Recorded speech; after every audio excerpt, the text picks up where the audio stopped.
Alors ce que je fais ici, j'enregistre la première partie de l'entretien, comme ça tu sais, mais de toute façon c'est anonyme. Hein. Et c'est pour juste avoir la mise à jour ici qu'on va faire concernant les plans et stratégies. Donc je disais, une opportunité, je pense, sur l'AUD-USD, une opportunité d'achat. Maintenant, il faut simplement mettre en place la stratégie et affiner la tactique pour entrer en position. On va voir ça tout à l'heure. Aussi, il y a un bon point d'entrée là, vers 13 000, 13 010 qui s'est fait, juste sur le support. Et je pense que tu peux aller chercher les 13 050, 13 060 sur le DAX. Alors, donc, une stratégie d'achat intraday, voire en scalp. Voilà. De toute façon, on va... Ouais, c'est ça, ouais, il est ici. On va commencer aussi, donc... Là, tu vois, il est bien descendu jusqu'à, tu vois, quasiment le support, hein, aux alentours de 13 000, 13 500, tu vois, et tu l'achètes là à 13 500. Je pense que tu peux aller sur le point pivot aux alentours de 13 060, 13 070. Oula, attends juste 2 secondes parce que tu vas un peu vite pour moi, là, tu commences à être rapide et il faut que je suive. Voilà. Donc, voilà, on est toujours dans le range, nous sommes d'accord. Là, je vais revenir sur un graphique en données horaires.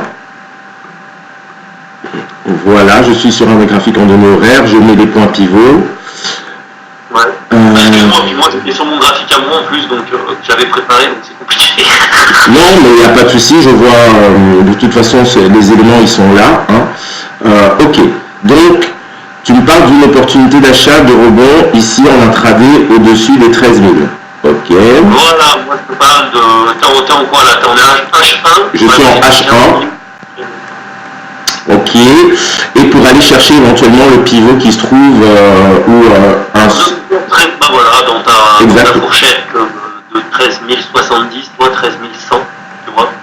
Pour moi vraiment, voilà, pour moi c'est, voilà, c'était, voilà, vers 9h15, tu vois, pour moi il y avait vraiment une opportunité. Donc le DAX, il était, tu vois, hein, d'ailleurs sur ton graphique, si tu te mets en 15 minutes, il était aux alentours de 13 008, 13 010, en 15 minutes. Si tu prends ton graphique, tu aperçois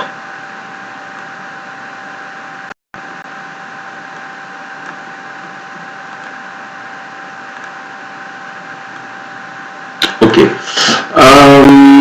Je vais mettre, je pense que les gaps, parce qu'ils apparaissent, les gaps, ça c'est très important, je ne les vois pas, donc je vais les faire apparaître tout de suite. Affiché pourtant, écart de prix. Bon, ok, il devrait être... Normalement, t'as un gap, ouais. T'as un gap... Ok, donc ton idée ici, c'était de choper le rebond qui est en train de se mettre en place pour venir chercher le point pivot, 13 066. Voilà. En gros, c'est ça pour moi, hein, c'était voilà, tu vois, là, t'es en quoi? En H1, là? En 15 minutes, je suis revenu en 15 minutes pour voir ce que tu disais. Là, c'est la bougie, nous sommes en 15 minutes. La bougie d'impulsion d'avant, là. D'accord? Celle-ci. Alors, voilà, celle-là, la bleue, c'était top parce que tu vois, tu as eu 13 000, tu as atteint les 13 000 du support. Oui. D'accord? Oui. Le support, tu le vois qu'en fait, il est marqué sur la bougie rouge, juste avant la bougie d'impulsion bleue. Exactement. Et si tu regardes avant ce qui s'est passé, oui. D'accord? C'est-à-dire que tu remarqueras que tu peux tracer une ligne qui passe bien par l'autre bougie à 14h40, tu vois, à 14h45. Non, reste toujours sur ton graphique là. Voilà. Non, mais il n'y a pas de souci, on l'a. Voilà, non, simplement, c'est clair, c'est visible, oui. C'est le support sur lequel hier on a rebondi. En fait, hier, par rapport à la journée d'hier, c'est-à-dire que tout ça, c'est la phase avant la BCE. On peut estimer des prises de bénéfices. Voilà. Nous avons eu ensuite ici la BCE, une bougie ici de signal. D'ailleurs, justement, on en profite pour analyser ce qui s'est passé hier, le trade que j'ai envoyé. Donc, hier, concernant justement cette journée, on a suivi, enfin, moi j'ai suivi la conférence de presse. Donc, cette journée, Mario Draghi, il est 14h30, n'a pas encore commencé à parler. Là, ici, il est 14h30, il commence à parler et le marché rebondit déjà. Voilà, il a rebondi. Bon, concernant son discours, il reste accommodant. Techniquement, Ici, la journée d'hier, l'opportunité qu'on aurait pu mettre en place, c'était celle-ci. C'était là. Juste une chose très importante quand même à signaler concernant la méthodologie, ok. Moi, c'est vrai que je surveillais le marché et je l'attendais qu'il vienne venir sur cette zone, le support, la borne basse du range. On n'y est pas allé, c'est pas grave. J'attends alors un signal de retournement suite à cet événement macroéconomique qui est en train de se passer. Moi, l'idée, c'est vrai que j'aurais tenté cette bougie parce que ça, c'est une bougie signal comme on l'a vu dans la méthode. Prendre position ici, mettre ton stop un peu plus bas et tu vois qu'il y a vraiment une impulsion ici, un réveil des acheteurs. Je suis arrivé tard. Je suis arrivé tard. Oui. Moi, quand j'ai envoyé le post, le marché était en train de travailler cette zone. Donc, on va mettre les choses correctement, comme ceci. Voilà, on était là. Il était plus ou moins à 14h30, 14h. Je suivais la conférence, je sais plus où, on va dire de loin, quoi. Ok. Donc, j'étais pas devant mes écrans. Je vois le marché venir travailler la résistance ici. En fait, ce sont les points là. Ce sont les, on va dire, pas les plus hauts, mais la dernière résistance de la journée. Plus haut, pour moi, c'était un signal, un deuxième signal d'achat. Donc, j'ai pas pu prendre le premier signal d'achat. Je ne me suis pas précipité parce que, voyant le marché sous une résistance intraday, c'était peut-être pas le moment d'acheter. J'ai simplement attendu une clôture 5 minutes au-dessus de ce. Hein, ça, c'est le signal, hein, donc simplement la clôture 5 minutes. Concernant donc ce que j'ai la tactique, on a vu les tactiques, ici ce serait à court terme, c'est simplement un reverse, car nous ne sommes pas dans une tendance, nous sommes dans un range de moyen et court terme, du coup, je ne peux pas me dire j'achète un reverse, j'achète, si à très court terme, ici on a plein de retours, rebonds correctifs, on a plein de rebonds correctifs, on a des retours pullback à très court terme, mais moi vu que je fais de l'intraday, et que ce n'est pas forcément du très court terme, je ne traite pas ça. Ça ne rentre pas dans ma configuration et dans ma méthodologie. Même s'il y avait des points à se faire. Hein. Du coup, ici, la tactique pour rentrer en position, une des 6 tactiques, j'aurais choisi le reverse. Le reverse qui consiste simplement à attendre qu'on touche la zone basse, le niveau majeur, et qu'on attende le retournement avec les caractéristiques que l'on connaît. Le signal, et c'est à ce moment-là que j'ai envoyé le trade, la position, enfin le signal d'achat qui se mettait en place, c'est simplement quand on a cassé ici les plus hauts. Et puis, ben voilà, c'est parti, nous avons cassé la dernière. Mon erreur, j'ai quand même fait une erreur, mais une erreur énorme de trading, mon gars. C'est-à-dire que j'avais une très belle position, je suis arrivé à 70 points, j'ai pas tenu compte de surtout cette bougie de retournement. Bref, en fait, j'ai mon trade, j'aurais dû sortir en position, je suis pas sorti en position, pire, j'ai lâché quelques points, tu vois. Et ça, c'est une erreur de trading parce que dans mon modèle, ma position que je prends, une fois, surtout sur le DAX, qu'elle prend 30, 40, 50 points, c'est bon. Le trade, il est fait et j'aurais dû prendre un maximum de mes bénéfices, arriver ici sur la résistance rose que l'on voit, et mettre un stop à 0 et laisser courir le reste. Là, ça c'est une erreur, et je l'avoue, c'est une erreur technique, stratégique, qui peut s'expliquer pour plusieurs raisons. Mais on n'est pas là pour mettre des excuses, mais simplement pour voir comment se comporter psychologiquement. Par contre, là où moi, je sais que j'évolue tout doucement, hein, c'est que avec une frustration pareille, ce que j'aurais voulu faire, n'étant pas devant mes écrans, c'est de refaire ma perte ou ma plus-value qui n'a pas été faite, c'est-à-dire de faire n'importe quoi. Je n'ai rien fait. J'étais vraiment frustré. J'ai coupé mon smartphone, je n'ai rien fait. Et ça aussi, on peut en parler. Parce que c'est ce qui va venir en fait dans les leçons ici. C'est, ben voilà, on a la méthodologie, mais il faut s'y tenir. Pour s'y tenir, ben, il faut voir les erreurs que l'on risque de faire, de mettre en place des garde-fous. Donc ça, c'était pour la journée d'hier. C'était aussi possible de vendre le retournement. Maintenant, concernant aujourd'hui, écoute, il y a quasiment le même scénario qui pourrait se mettre en place. C'est-à-dire qu'on vient toucher ici le plus bas d'hier. Le marché ne semble pas vouloir repartir à la baisse à l'heure actuelle. Et il faudrait surveiller pour moi en fait ce niveau. Là, c'est la bougie de 8 heures, le plus haut du jour. Alors, ce que je fais aussi, c'est que je mets en place l'ouverture du prix du futur. Et je vais mettre l'ouverture du prix cash. Je cherche la bougie de 9 heures. C'est celle-ci, elle a ouvert là. Donc pour l'instant, nous sommes entre le futur et le cash. C'est-à-dire que vraiment, alors du coup, de passer au-dessus des 13 050, 13 060, avec un signal, pareil, de même, ce serait avec une tactique de reverse, le marché se retourne, et avec des objectifs ici au-dessus. Donc ça, peut-être pour un petit trade, je dirais à très court terme, un scalp un peu comme hier. Donc c'est à surveiller, les 13 060, 13 050. Ok, cela est dit, pour les dates, moi je vais juste, avant de passer aux objectifs et faire la leçon, il ne bouge pas trop le date, hein. Voilà, c'est pas qu'il bouge pas trop. C'est même qu'en journalier, ici j'ai mis le graphique, j'ai posté le graphique, c'est que nous sommes là-dedans. Voilà. Est-ce qu'on va passer le reste de l'année là-dedans, tu vois? Ensuite, est-ce qu'on va entamer l'année 2018 encore là-dedans? Si on sort, on va sortir de quel côté? Alors ça, ce sont les questions que l'on peut se poser. Encore une fois, c'est là où il faut, et là ça fait partie aussi des leçons qui vont venir, psychologiquement, il faut tenir le coup. Et comme moi, mon plan et mes stratégies, c'est de travailler le range, vendre en haut. On va arriver en haut, on va se dire, tiens, ça risque de casser, on va avoir une psychologie qui va devenir vraiment assez sensible. Mais c'est là le plus fort en fait, c'est que tant qu'on n'a pas un signal clair au-dessus ou en bas, voilà, on travaille le marché de cette façon. Maintenant, ce serait quand même, je pense, depuis que je suis dans les marchés, 5-6 ans, de voir l'indice ici, les indices européens en tous les cas, ne pas faire un rallye et probablement aller sur des plus hauts en fin d'année. Ce serait une première pour moi, ça fait que 5-6 ans que je suis sur le marché, donc c'est un peu déstabilisant et perturbant, parce que là il faut bien se dire qu'il nous reste une dizaine de jours avant la petite semaine qu'on appelle la trêve des confiseurs entre Noël et le Nouvel An.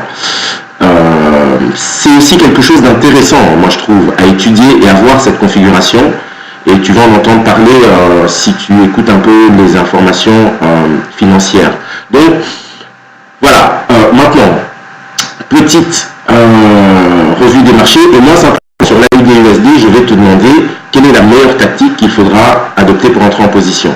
Avant d'y aller tout de suite, le Dow Jones, je suis très content parce que j'ai pu vendre un point, je sais plus quand, acheter le Dow Jones, je sais plus quand, sincèrement je sais plus quand, attends, ça c'est un graphique en journalier, il y a quelques jours, nous avons cassé des plus hauts sur le Dow Jones, donc ici toujours dans cette belle tendance haussière. Ce qui est intéressant sur le Dow Jones, Sébastien, c'est que on a des niveaux maintenant, on a des supports proches, on a des moyennes mobiles qui se rapprochent des prix, nous avons des supports à plus court terme qui s'établissent, et donc ça veut dire que techniquement on va pouvoir travailler le marché. C'est-à-dire que déjà de voir le Dow Jones passer en dessous de son dernier support à 24 130, voire plus bas que l'oblique ici que j'ai tracé, danger, risque de retour, de correction, voire de retournement, que l'on n'a pas vu depuis des mois et des mois sur cet indice.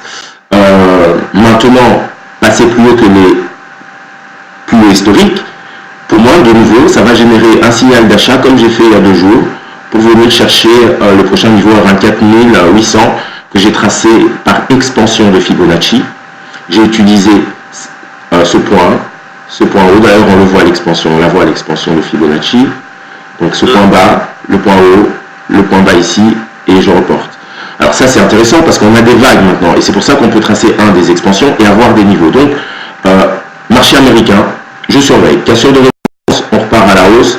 Si maintenant on va rechercher des supports, je ne sais pas, il faudra peut-être tenter des achats ou surveiller la cassure des supports pour voir ce que feront les marchés européens. C'est ça aussi qui est intéressant de surveiller cet actif, c'est quand il monte, l'Europe ne monte pas forcément, mais quand il baisse, l'Europe ne monte pas clairement. Donc surveiller plutôt les phases baissières sur les indices américains. Et notamment ce niveau, un support à très court terme, ici. Non, mais en un an, le Dow Jones, quand même, il a... Je veux dire, on va dire qu'il a performé pour rester humble. Donc, tu le remets sur un an, c'est un truc de fou. Il a pris au moins 7000 points, je crois, ou 8000 points. Voilà, nous avons un niveau à surveiller sur le Dow Jones en support court terme. C'est le niveau des 24 500 points prix rond. Ça, c'est vraiment à surveiller à court terme. Du coup, moi je vais sur le Dow Jones, tac tac tac, sur le H4, on le voit clairement, une sorte de range qui est en train de se mettre en place. Voilà, ceci, ça c'est intéressant. Ici on peut commencer à travailler de deux façons. Plus bas, moi je ne vendrai pas forcément, mais plus haut, je tenterai probablement d'acheter. Et puis voilà, mais je ne sais plus comment j'ai fait pour acheter la dernière fois, là, le Dow Jones, j'étais super content. Je ne sais pas, sur cassure, voilà, la cassure des plus hauts ici, là. Tac, tac, tac, je pense que j'ai pu acheter le Dow Jones sur la cassure des plus hauts. Ici précisément, voilà, j'ai acheté là. Je retrouve la configuration. C'était là, nous sommes dans une tendance haussière. On vient de s'établir, voilà, au-dessus de ce dernier point haut. On recorrige légèrement et j'attends à très court terme. Je l'ai surveillé et j'étais pas tout le temps dessus, mais je surveillais ce point toute la journée et j'ai vu pas ça casser avec le signal en M15. J'ai acheté et hop, moi-même j'étais surpris de voir comment c'était monté quoi. Et heureusement j'ai pris la plupart de mes bénéfices parce que on voit la volatilité. Hein. On est revenu chercher ici ce niveau de support. Donc c'est les 24 500 que moi je vais mettre en évidence cette zone en fait sur le Dow Jones déjà à très court terme. Ok, alors ça c'est pour le Dow Jones. Concernant l'euro-dollar, c'est le graphique que j'ai posté en journalier. J'avais plusieurs graphiques, mais je les ai tous effacés, et moi je garde celui-ci. C'est-à-dire que nous avons une phase haussière, nous sommes passés au-dessus du range de long terme sur l'euro-dollar, qu'on peut voir clairement ici sur le graphique en données hebdomadaires, hein, un range trading, ou en données mensuelles, ça fait plutôt un triple creux. On est au-dessus, nous sommes venus faire pullback, le marché tente de repartir plus haut. Bon, on prend note, un niveau 1,1670, 1,17, je sais plus, ouais, voilà, 1,1670, 1,17, un support sur lequel le marché risque de réintégrer ce range. Maintenant, on voit, est-ce qu'on pourrait revenir chercher ici la moyenne mobile à 50 périodes? Pas forcément, car ici, c'est plutôt un pullback que le marché euro-dollar est en train de faire et tente de rebondir sur son pullback. Plus haut, au-dessus par exemple des 1,21, oui, on va pouvoir compter sur la moyenne mobile, parce que comme on a vu, une tactique de pullback, et en tous les cas ici une analyse sur retour pullback, c'est normal que la moyenne mobile à 50 périodes soit encore assez basse. En tous les cas, il faut surveiller les supports sur l'euro-dollar, et le premier support moi que j'ai pu identifier ici, donc toujours le cadre de fond, toujours haussier, à long terme et à moyen terme, euro-dollar en données journalières, voilà. Donc voilà, le niveau ici en jaune, c'est, on va dire que c'est le niveau du retour pullback. Le marché, pour maintenir sa force, sa tendance haussière de fond, il ne faudrait pas qu'on vienne passer ici en dessous. Vraiment, ça ce serait un peu dangereux parce qu'il faudrait que le pullback ici tienne vraiment pour garder de la force.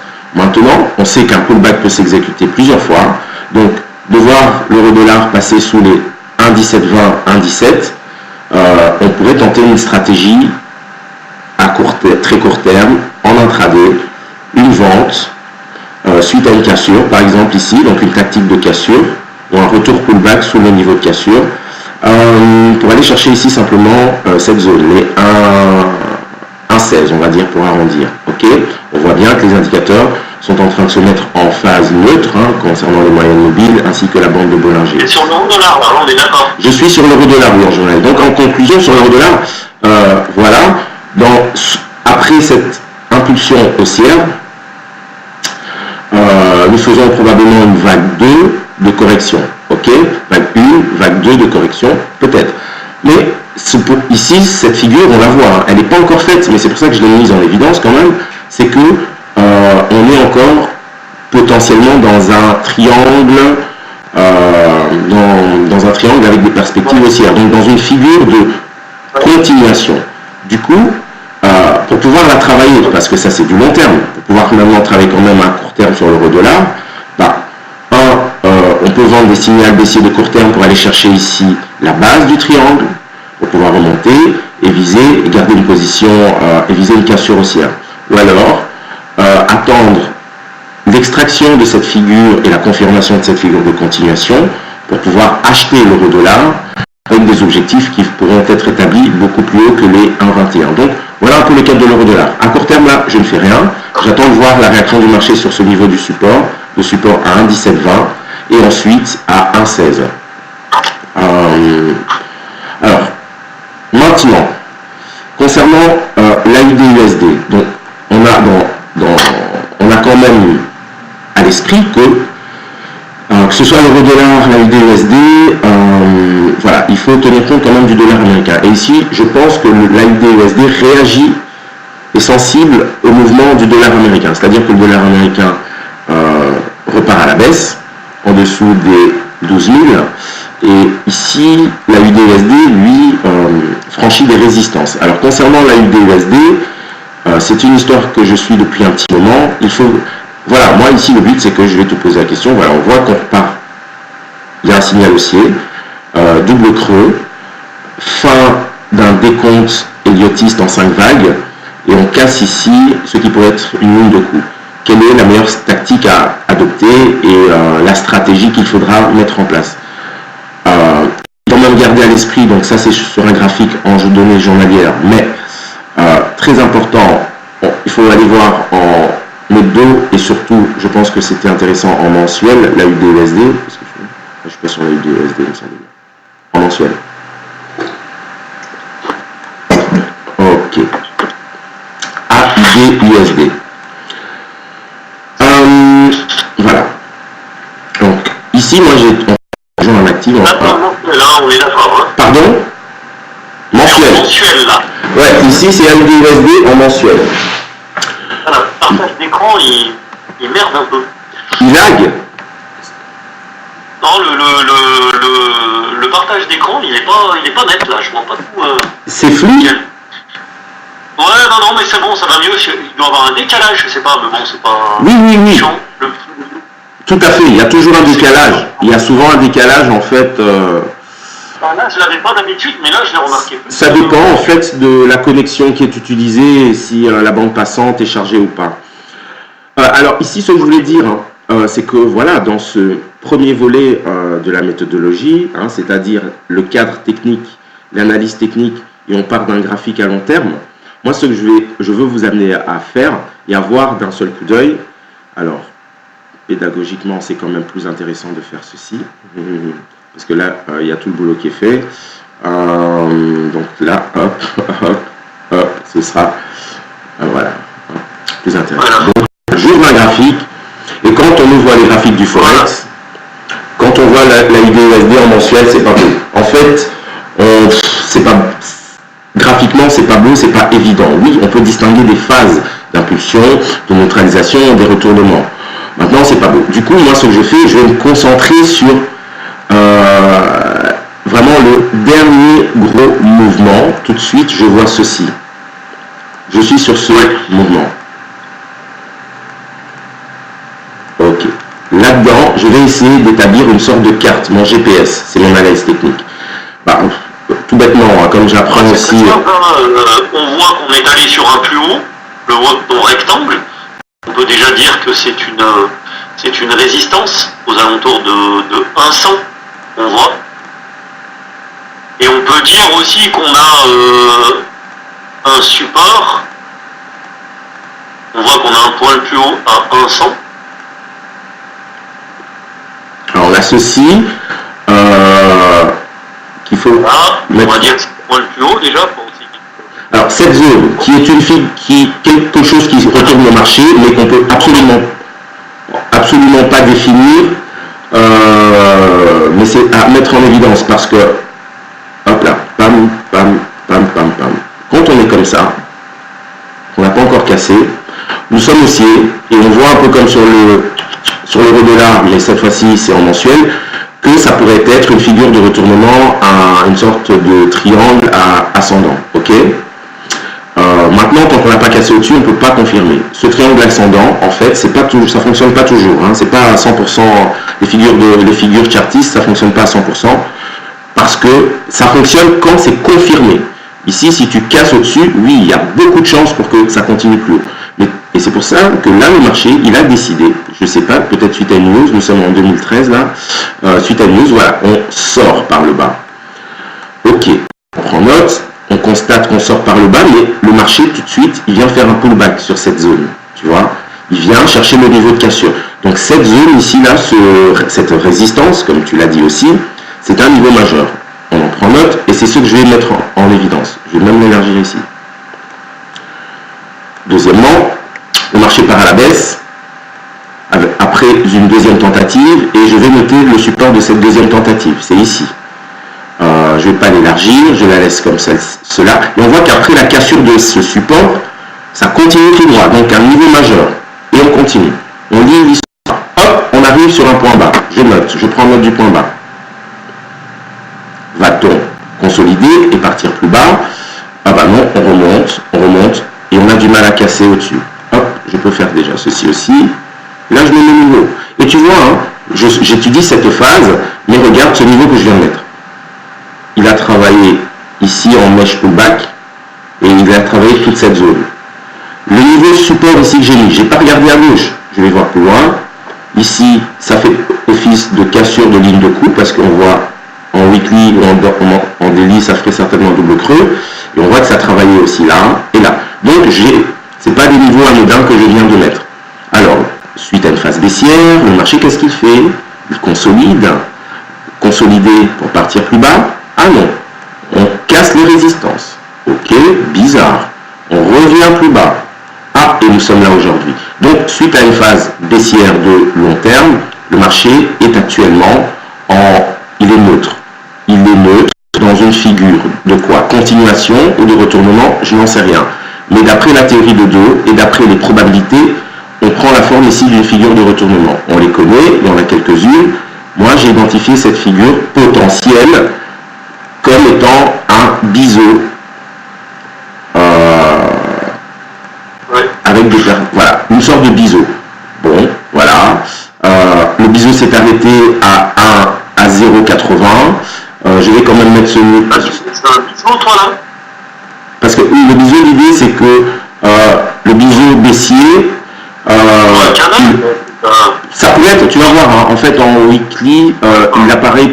Alors, ça peut être un canal, comme ça peut être un biseau. En fait, les perspectives sont quasiment les mêmes. Moi, j'ai mis en place ici cette résistance sous laquelle nous avons reflué dernièrement. C'est ce point, c'est ce point, c'est aussi ce point. Ok, donc voilà, j'ai cela. Qu'est-ce qu'on fait aussi? On va prendre le Fibonacci. Fibonacci de la dernière phase de baisse. La dernière phase de baisse, moi, je vais l'identifier ici. Merde, ça fait n'importe quoi. Alors, je pourrais prendre d'ici au-dessus, mais je vais attendre la cassure de ce niveau. Et c'est après, c'est seulement là que le mouvement baissier s'enclenche. Parce que là, on est encore dans la phase haussière. Donc, mon Fibonacci, pour moi, le plus pertinent, le départ de ma vague 1 d'un éventuel décompte, ce sera, et tu vois, là. Bon, ben voilà. Donc, on a à peine travaillé le 38%, on a tenté de le casser et on est reparti plus bas. Donc ceci, graphiquement, pour moi, je me dis déjà, le mouvement baissier est à long terme assez fort, on n'a même pas été chercher les 50%. Voilà. Donc, par rapport à cette analyse, j'ai mon niveau de résistance, j'ai un niveau de résistance un peu plus bas. Ok, et j'ai surtout un niveau de support ici. J'ai suffisamment d'éléments. Alors, si je place la moyenne mobile à 50 périodes, ça c'est un élément intéressant. Hop, hop, hop, elle arrive. Et normalement, je pense que la moyenne mobile à 50 périodes passe juste ici.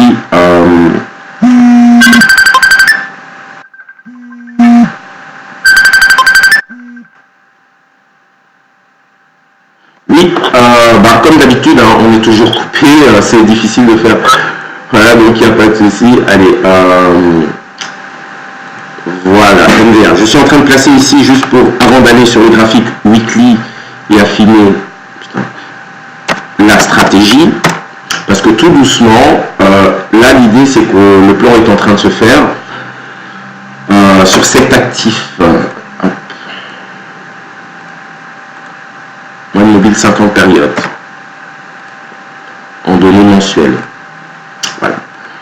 Alors, on verra l'expérience, et moi c'est un élément dont je tiens compte. Premièrement, la moyenne mobile à 50 périodes, on voit qu'elle ne nous sert pas au début du mouvement.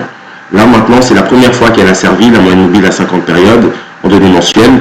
Et en général, lorsqu'on est dans un mouvement baissier et que nous faisons une figure de retournement, probablement, le déclenchement de la cassure de figure de retournement fait suite à une première touchette avec la moyenne mobile à 50 périodes. Tu vois ce que je veux dire?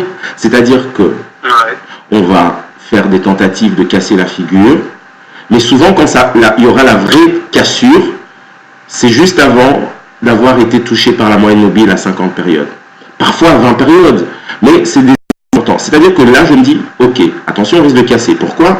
Parce que on a carrément réintégré le Fibonacci 300, et là, on a comme couverture la moyenne mobile à 50 périodes. Donc, ça fait des semaines sur cet actif, la UDUSD, que j'essaie de vendre avec des perspectives de sortie de figure éventuelle.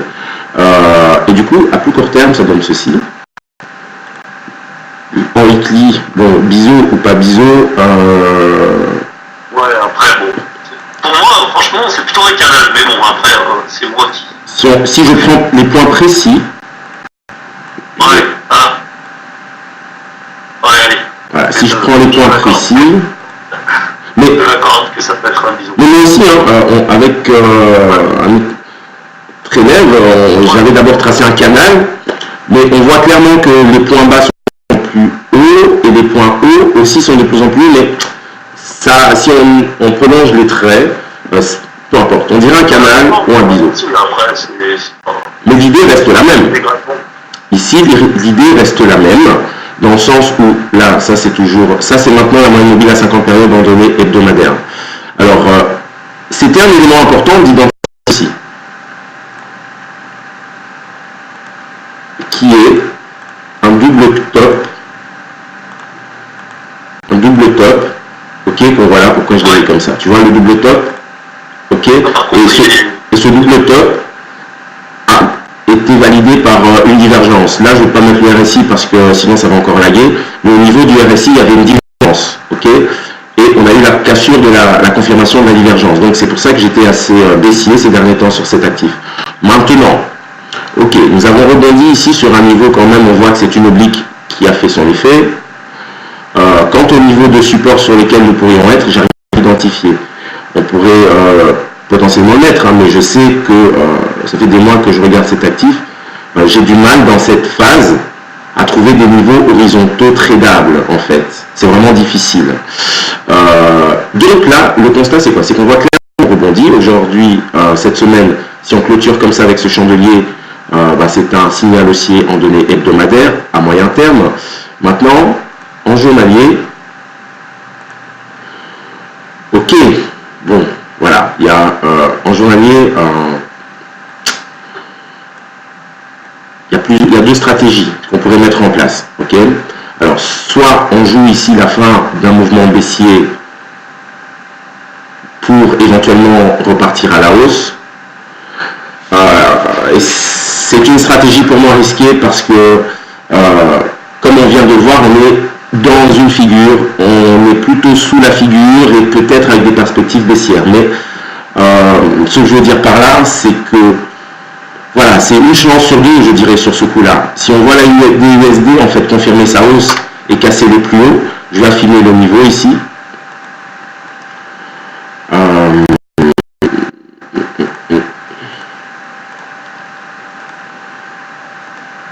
Oui, en fait. Je pensais que ce serait évident, là, la tactique et la stratégie à mettre en place, mais je me rends compte que concernant cet actif, c'est loin d'être évident, en fait. On se trouve, il y a un réel dilemme. La bonne nouvelle, c'est que tu as cassé la moyenne mobile. Ça, déjà, je trouve que déjà, c'est une bonne nouvelle, parce que ça veut dire que peut-être que tu es toujours sur une vague d'impulsion pour peut-être aller chercher ton objectif aux alentours, voilà, que tu as modélisé sur ton rectangle jaune vers 0,77 là, 0,775. Alors, effectivement, le problème ici, donc, nous sommes en données journalières. Si on veut valider la cassure de la moyenne mobile, il faut quoi? Que cette bougie, aujourd'hui, clôture au nettement au-dessus de la moyenne mobile. Donc, en journalier, on ne peut pas encore la valider. Il y a un autre petit souci, c'est que, donc là je prends la règle, si je rentre en position en intraday, bon, même si je vais chercher sur cet actif peut-être en intraday 20, 30 points, et ce sera déjà très bien dans la journée, il me faut plus d'amplitude au-dessus de moi. Voilà. Ma première résistance se trouve à 42 points, c'est pas assez, tu vois.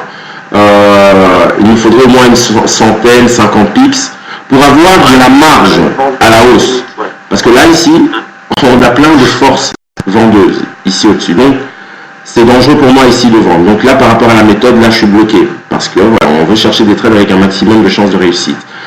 L'idée aussi, c'est que pour soutenir l'achat que j'avais envie de faire, en fait, que j'ai un peu moins envie de faire,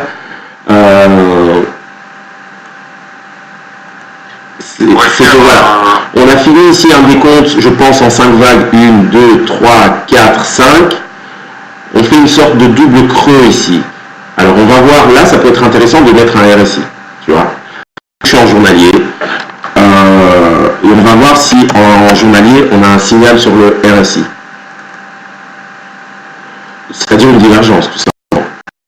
Alors, on peut confirmer éventuellement la divergence, donc je vais simplement élargir ceci pour le voir un peu plus clair. Alors, tu devrais me dire direct, ah oui mais Gilles, j'ai regardé, j'ai étudié un peu le principe des divergences. Comme tu l'as dit, cette divergence n'est pas validée. Pourquoi? Parce que nous ne sommes pas... La divergence ne s'est pas, inscrite sous le niveau de survente, mais c'est quand même à noter, parce que on a ici cassé le niveau des 50 sur le RSI, en même temps que l'on casse la potentielle ligne de coup du double creux ici. Ok?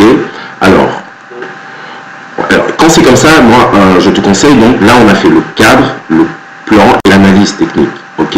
Maintenant, concernant des hypothèses. Les hypothèses, là, clairement, qui se mettent en place. Première hypothèse, rebond.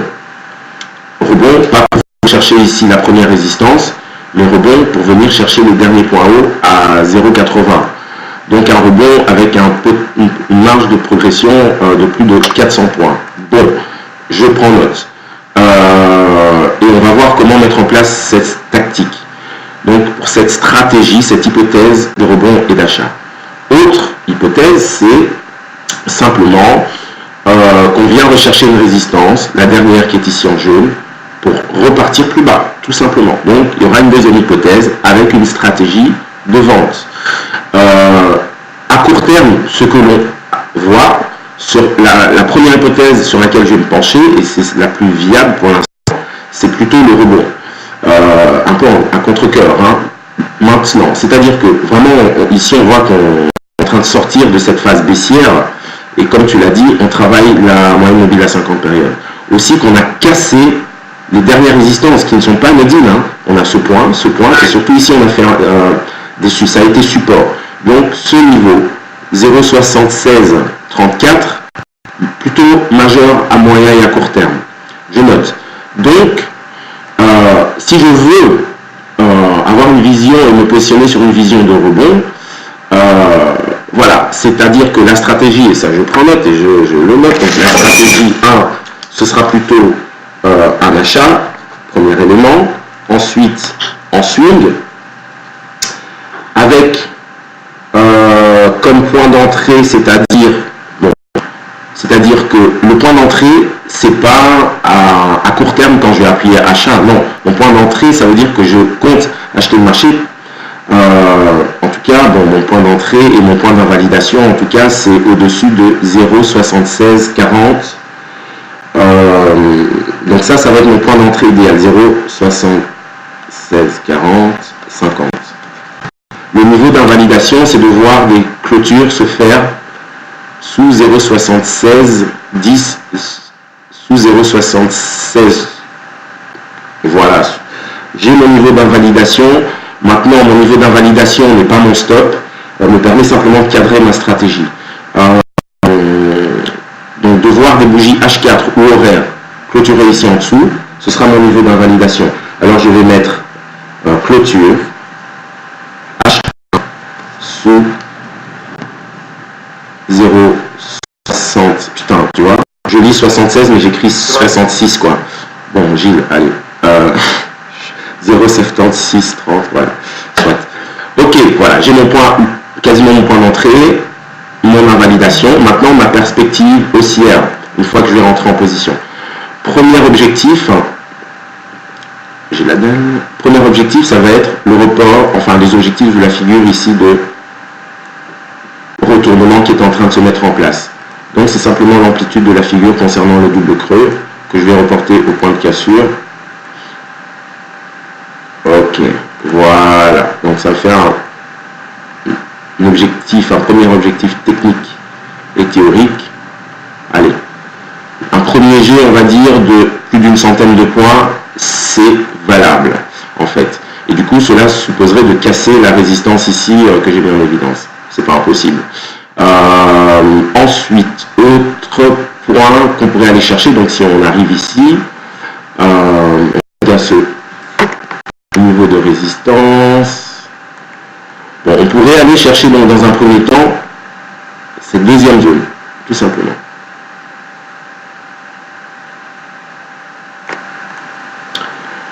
Voilà. Des perspectives, en fait, des objectifs, et ça c'est toujours dans ma stratégie, hein, entre 100 et 150 points en swing. Donc, je note. Donc, tout doucement là, je commence à cadrer mon trade. Je sais que je vais acheter en swing.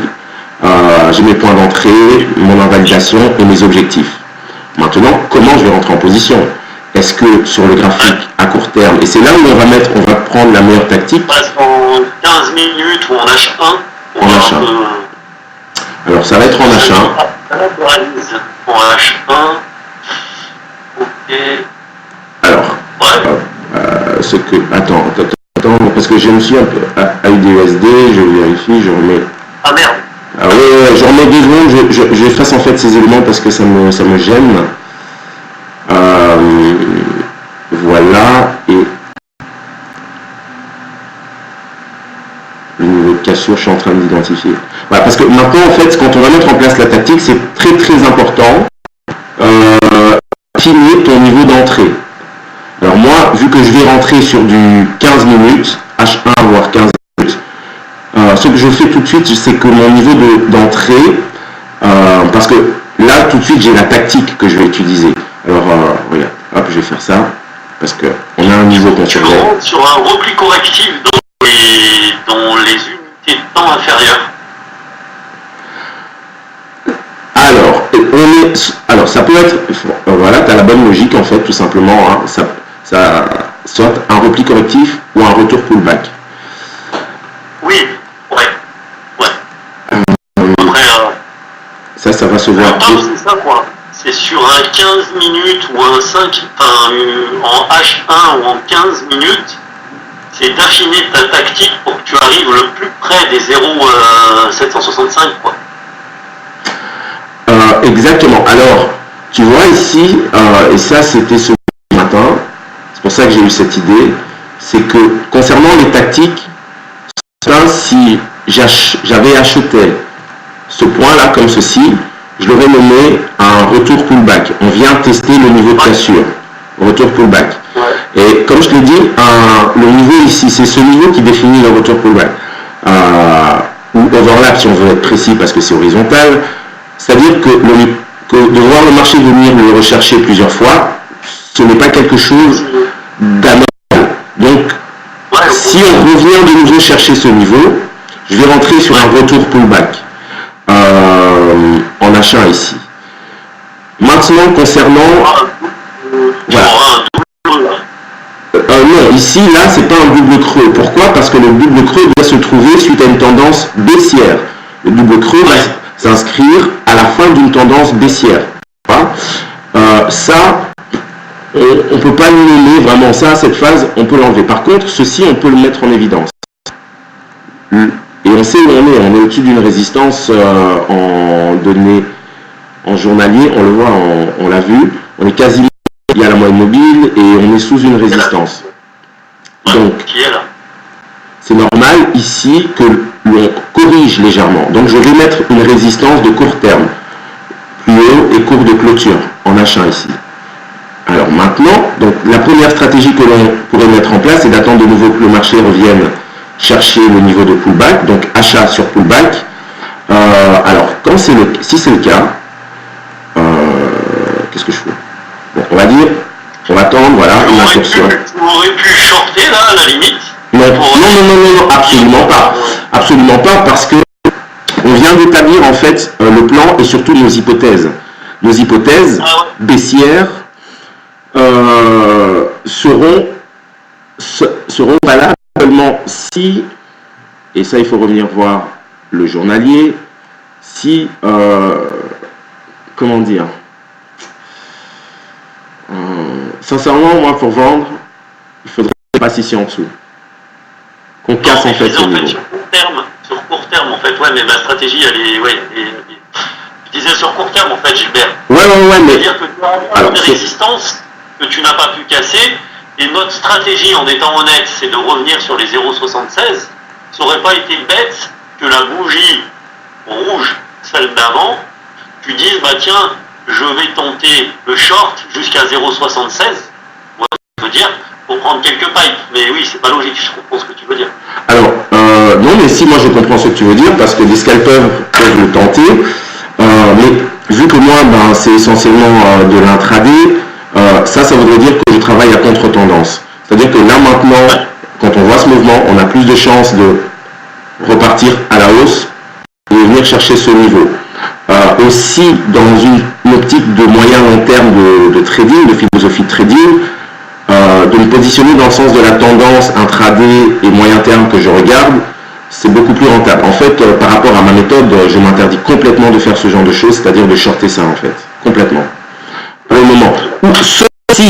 Sauf si, non, ça n'a rien à voir, mais sauf si nous sommes vraiment sous une résistance et que j'attends un signal de vente parce que dans ma stratégie et dans mon analyse, je suis sur un plan de vente. Ici, vu que je suis sur le plan me positionner long, en fait, et ça merci de le mettre en évidence, il fut une époque, j'aurais voulu vendre ici. Là, je ne vois absolument pas ce point de vente. Je regarde plutôt ce point d'achat. Ce point d'achat, si je place un Fibo concernant la dernière phase, et moi je la mets ici, voilà. Je ne vais pas mettre encore le Fibonacci, parce que ce n'est pas encore fait. Si on veut vraiment voir le marché, déjà il faudrait qu'on passe au moins ce niveau. Sous ce niveau, là, je vais commencer à me mettre en alerte en attendant qu'on vienne chercher ce point éventuellement. Donc, là, ça c'est la tactique que je mettrai en place. Et en fait, c'est là, je vais couper la vidéo, non, quand même.